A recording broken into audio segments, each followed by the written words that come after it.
All right, welcome back, you beautiful people. This time, we want to have a look at the Inspiron 15 laptops from Dell. So we checked out most of the combinations of the Inspiron 14 before. Please check out those videos if you get a chance.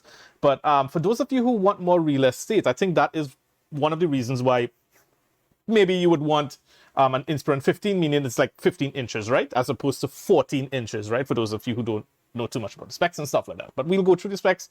Hopefully, we'll do this as quickly as possible. I'm trying to make these videos shorter, but how to do that with the different combinations is a little bit difficult. So please bear with me as we do that part. All right, so what we see here is that there's the Intel options that are available. And this laptop, surprisingly, which is not bad, it starts off at a good price. It starts off at $299.99, which is $300 US, right? So that is much cheaper than some of the other ones that we looked at in the 14 field, right? In the 14-inch field. You wonder maybe why, and I actually wonder why the 15-inch laptops start off cheaper, and I think it's because the 15-inch form factor is a little less maneuverable, let's put it that way, than the 14-inch, which is very popular with many people who want to travel and move around and stuff like that. So the 14 does a really good job. The 15 adds a little bit extra space for you to work with. And I think that's the reason why the 15s are not as popular. You know, it's just a demand supply kind of thing. But anyway, so we have the starting off one, $300 US, not bad for the price for coming from Dell. I mean, that's pretty good. It comes with this 12th generation Intel i3. So we're going to go through the processors first really quickly, right? And I had a look at the pass mark scores, which is kind of what we go on. So that will be sort of our standard as we go along with these videos. You look at the pass mark score and you kind of have an idea what the processor power looks like.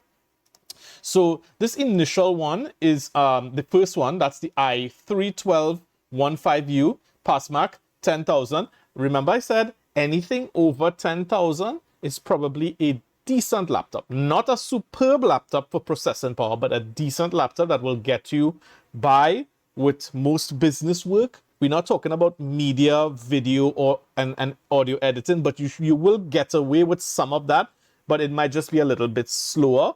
But generally speaking, anything that crosses 10 is fairly good for most day usage, I would say. All right, so we start off at that 10,000, has 6 cores, 8 threads. We don't go into much detail there. If you do want some more detail, let me know in the comments below, and I will know how to make my videos.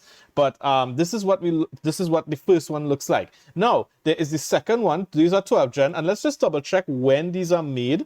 So yeah, so if you notice, this CPU was first seen in the first quarter of 2022. So what you're seeing here is a laptop that is with older technology. That does not mean it is entirely bad, but it does mean that that's kind of why as well the price is lower, because with AI coming out with all these different things, there's new processors out there, not on this line, that will do AI better, and these are probably not going to do AI and stuff like that better, right? But if you want a basic laptop for school, for work, yeah, well, within some degree, depends on your work, right? Because you could be anything from like an admin assistant using Word and Excel and stuff, or you know, somebody who's an engineer using AutoCAD, and maybe AutoCAD might not work too well on this laptop versus something else. All right, so it depends, but generally speaking, for YouTube, for watching movies, all that, this is more than fine. And a few Word documents, maybe about 5 or 10 browsers, you should be okay. You should be okay with it. All right, so that's good. Good that technology is improving. Anyways, let me look at the time. Right, 4 minutes in. All right, so we have also the i5-1235, which I also had a look at. And while I'm having a look at it, I'm going to click on it so that the specs are going to change a bit.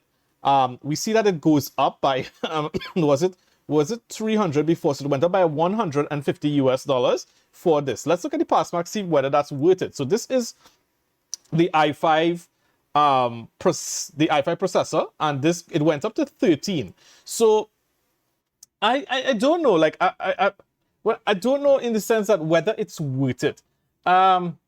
It's not bad that it went up by what, 30 something percent. But to see that excuse me, directly connected to the i3, and when this was made around the same time, I feel like you're paying a little bit a little bit premium for it. I feel like you're paying a few dollars more premium for this. But if you really need that extra oomph, yes, 33% is pretty good, or 30%. Please bear with me with these statistics. All right. So with that being said, when you click on it, there was no pop-up saying that anything else changed. So like the memory didn't change, the hard drive didn't change, that kind of thing. We're touching it a little bit, but not too much.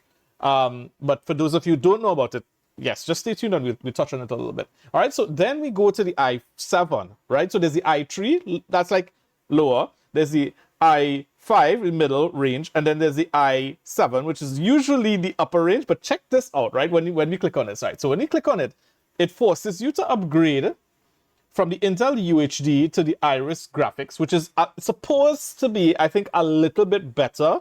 It's not good for gaming per se, but it's supposed to be a little bit better for graphic wise. I don't know why else you would probably want to use it for, like maybe for YouTube, you know, just general rendering of videos and stuff. Not that you would notice this, but then also your memory goes up to 16. All right, so it's the same memory transfer speeds, but you get double your memory for that. And let's see what the price looks like. So the price only went up by $29, but there's a reason for that as well. And let's have a look at the pass max score. But overall, I would say this is the option you want to choose. If you don't choose the 12, if you don't choose the i3, choose the i7, because the i7, for $20 something more, you're going to get double your memory, double your RAM, which means that you will probably be able to run more browsers, for example. If you have to do work and, you know, you have to multitask a little bit and you have to have a few tabs open, well, it might be the difference between opening 10 tabs and opening 20 tabs. All right, let's think of it that way. Notwithstanding the combination of the processor as well. All right, so that is where the memory comes in, and the memory we're talking about, I'll still touch on that. So if you don't know about it, just stay on the video and we'll get to that point. All right, so the i7, we look at the pass mark, and the pass mark is very marginal increase between so this is the i7, between the i7 and the middle range, which is the i5. So the i5 was 13,427, and the upper range is 13,744, which is like pretty much nothing. All right, so what you really kind of paid for is the upgrade to graphics, right? Which you might not or may use, and you also get your upgrade for memory as well. So you double your memory, and that is where it's worth it. Because if you were to have to install memory separately from this, it would cost you maybe the $25 or $30 anyways to just order memory. I could be wrong about that, but just bear with me. And then, of course, if you don't know about it, you get someone to have to install it for you, right? And then the next thing is that you would not know whether the memory, because usually the memory slots are usually 2 slots where you put 2 chips in. And that's how you get your memory. You don't know if the 8 gigabyte version is 4 gigs, in which case you don't have space to upgrade. So you might as well just upgrade it one time. That's my advice. Take it or leave it. But I'm trying to give you good advice. All right. So what we see here is the upper range, and the upper range is less than 500 USD, which is not bad. Now, one thing too that I like about this laptop, I haven't felt it in my hand or anything like that, but I like the look of this laptop. This laptop looks quite business-like. It looks business-like, but it also looks heavy. But we'll have a look at the specs quickly when we get to that point. So it kind of entices me to buy a laptop that looks kind of sleek and mean, right? But if this is not your cup of tea, then, you know, it doesn't matter. But I really do like the look of the laptop, and I also like the ports. But let's not get distracted. Let's go back through the basics here. I don't think it matters too much if you go with the Windows 11 or the Windows 11 Home or Pro. Excuse me, I have a cough today. All right, so the Pro will set you back about $100 more. And you could take the 11, and then I think you could just upgrade the key. So you could buy a key online, hopefully from a legit shop online, and just upgrade to Pro, and it probably costs you less than that. So I always recommend don't go with that. Now, as you can see, the graphics card options, because we selected the upper range processor, it automatically upgraded to the Iris Xe graphics. As I said, not a gaming laptop. Don't think that this Iris Xe laptop is going to be wonderful for games if you're a pro gamer. Come on, guys. If you're a pro gamer, you should know better than that, I think. All right. So the Intel UHD, I believe, is for the i5. Right? No, I'm wrong. Yeah, so the i5 also comes with the upgraded graphics, all right? But we'll be back on i7. So either way, we kind of ruled out the i5 anyways because of the price, right? And then it comes with the 16 gigs.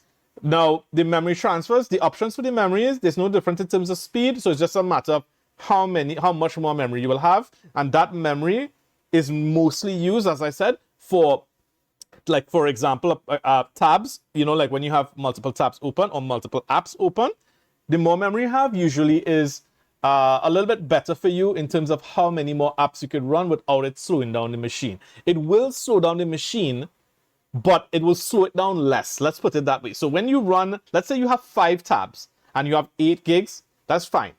When you add 10 more tabs to your browser, it uses up more and more memory. And then when that memory runs out, what happens is something swaps. So data gets swapped from that fast memory into your hard drive, which might be a slower memory. And that's where you feel that performance crawl after a certain amount of tabs are open. All right, so with 16 gigs, you have plenty more room if you go with the 16 gig option. All right, so we have options as well for storage. So you might be saying, Rich, I don't know what storage means. Well, what is memory? What is storage? It sounds like the same thing. Right, so memory is temporary memory, and you use that for the operating system, right, to do its current tasks. And then you have the storage, which stores like your files, like your documents, your MP3s, your, well, MP3s was the thing back then, but now it's probably different. Now, people don't probably use MP3s anymore. You just go on YouTube and get stuff, right? And the thing is that whatever you want to store, physical data that you want to retrieve later on, it gets stored in storage. And what we see is that there's a few options available. The 256 gigabytes, excuse me, will get you back, will give you just enough for basic use, maybe school use and a few documents, that kind of thing. But don't expect 256 to allow you to explore many different apps and have a lot installed on your machine. And don't even do this for even games. It's not going to be enough because, like, I think Windows alone takes up like nearly 100 gigabytes, right? So gauge that your Windows is going to take up half of your disk, But if you're not doing anything really other than a few documents and the small documents like Word documents, Excel documents, and they're not huge, this should last you quite some time, all right? Now, when we click on that, when we click on the lowest spec, it downgrades you back to the lowest processor, all right? So let's have a look at what that price looks like. So that price is actually higher than our original price, all right? Because our original price was $29.99 and we see $32.99, which is quite interesting, all right? So let's see if we go up to the 512. The 512 is actually cheaper. So why would you want to go with the 256 gigabyte one, right? Kind of doesn't make sense, right? I don't know why Dell is offering this wonderful discount, but they are. So you want to probably stick with the 512. Now, if we go to 1 terabyte, let's see what the 1 terabyte looks like. When you click on the 1 terabyte, what we see is that it asks you back to upgrade to the highest tier. And we're going to do that just to look at the price, okay? So when you click on accept, what we see is, it goes up to 700. So you're paying quite a premium to go to 1 terabyte, and I would not recommend it. Because if you go back to the 512, look at how much difference that is in price. Now, if you really need that 1 terabyte, well, then don't take my advice, go with it. But you're going to have to spend a lot more. But for that price of $649 or whatever it was it $699? Wow. I would suggest that you probably look for a more higher end laptop. So the sweet spot is between the i3 or the i7. And I think the absolute sweet spot is to go the i7 for the price, maybe. That's not terribly bad. Now, there are apparently another surprising thing, which is there's 2 options here. There's this 15, there's the touch screen, there's a touch screen and non-touch screen. And this comes with the non-touch screen. So let me just configure back to basic at $299. Let's have a look at what happens. So you get a non-touch screen, 250 nits means that it is probably going to be not very bright. You can't use this outside. And it's probably not going to be super, super, super bright on the inside, but it should be just good enough for work and for school. Hopefully the lighting is not extremely bright, okay? But what we're going to look at is what will happen when we upgrade this to the touchscreen. Now, notice something. The non-touch, the one that you cannot touch the screen, it actually has a higher frame rate. So a higher frame rate means that if you were to run games, or if you were to run videos that are compatible with this higher frame rate, now the frame rate is 120 hertz, 120 frames per second. What you will see with videos that are compatible with it, you see much smoother play on that video. It's really hard to describe. You'll have to probably have to have a device that has it to see that difference. But there would be a vast difference between 30 frames and a 120 frame per second. I want to say vast difference. It depends on your eyes, but yeah, right. So with that being said, the non-touch is probably better for the quality of how much frames per second you could get that experience. But let's see what it looks like. Okay, so when we click on it, when we click on the touch, what happens is it upgrades it and it nearly doubles the price, right? It nearly doubles the price. So I mean, consider that if you really need a touch, like I bought a touchscreen and I hardly ever use it, and I don't think I probably will ever really use it unless I'm going to draw something and I'm not like a graphic artist to draw. Or what else? Or like if something is broken with the keyboard maybe and you want to try to get into something with the touchscreen, you might be able to do that. But that's the only reason why. Again, the sweet spot for this is the price when it's like down to $300 US, then that's a really good price for a laptop. But when it goes up to $500-600, then you should probably just look for another laptop. Another brand might be better specs, better video, stuff like that. Use a different processor like AMD that comes with better built-in graphics, that kind of thing like that. And that closes off the specs, and we're at the 16-minute mark of this video, so I want to just finish off with tech specs. So in the tech specs, we're looking at let's look at we're going to go up to the i7 for a second, because that changes the information here. But we see that, yes, you get 2.6 DDR RAM, you get memory. We went through all of this, and now we want to look at what's important is the USB ports. So this comes with 2 USB ports, that is 3.0, which is usually faster than 2.0, and it also comes with a 1 USB port as well. These are the older ports. But not necessarily bad, because most devices still there's a lot of old, I want to say older, but there's a lot of devices that still come with these ports. So hopefully I could show you this with the diagram. But yeah, you see this port here. This is the port I'm talking about. This is the port that looks like. It's different from like the newer model phone ports, for example, that use USB-C. This is not USB-C. This is the older models, right? So if you have a USB-C device, you'll probably have to get a converter to convert it from this into USB-C. But yes, with that being said, so you get 3 ports. You get a power jack, the headset, the HDMI. The HDMI, again, most of Dell keep saying this, that it does not allow you to do 4K and 2K output. It means that if you add, so the HDMI, you can add a second monitor, for example, using the HDMI port, but you will not get 2K or 4K quality. I find that rather surprising that most of these motherboards that Dell sell don't seem to be capable of doing that. So something to keep in mind, that if you want to watch videos on your or even play games, if you really want to play games on this, you would not get high quality on the external monitor, even if the monitor supports the 4K 2K. The device, the laptop itself extending, does not support it. All right, so please keep that in mind as well. And it has, of course, a slot for Wi-Fi and Bluetooth card. So why does it have that? Well, I mean, it makes sense. And then there's the solid state drive. Okay, things that doesn't too matter for most people anyways, but there's a SD card slot, there's a SD card reader, right? So that is good as well for like if you're taking photography and you want your photos transferred off on the card, etc. Now it comes with a camera, a plastic one, 30 frames per second, 720p. This is not probably very good for meetings per se, but it will pass by. All right, I mean, you white people, y'all look good anyways on camera and with lack of lighting and stuff like that. People like us, we don't really we need lighting, right? So 720p, yours should be fine. Those of you who are probably not white, you probably need a little bit of lighting over it for that 720p to pick up. And then even with this is really not set in stone anyways, the 720p cameras. Sometimes you can have a really good 720p camera that could focus really well, and sometimes you don't. All right, so it doesn't matter. So anyways,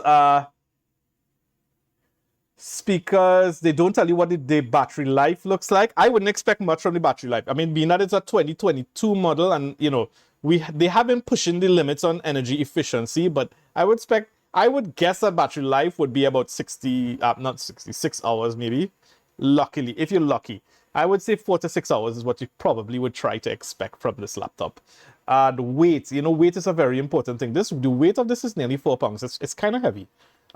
This is gonna feel a little bit heavy on your hand, right? I'm not complaining because I'm from the days where laptops used to be sometimes 5 and 6 pounds, okay, and that is heavy even for back then. All right, so Dell has come a long way with it, but just some things to think about. So with that being said, I think I've covered most of the specs and I've covered all the different options available here, and so maybe we'll have to look at another model soon. There's another model here, so we'll see how it goes. All right, but thanks for watching. Please make sure to like and subscribe, and I'll see you guys again soon on another episode of RTHD coming to a YouTube screen near you. Take care. Bye bye.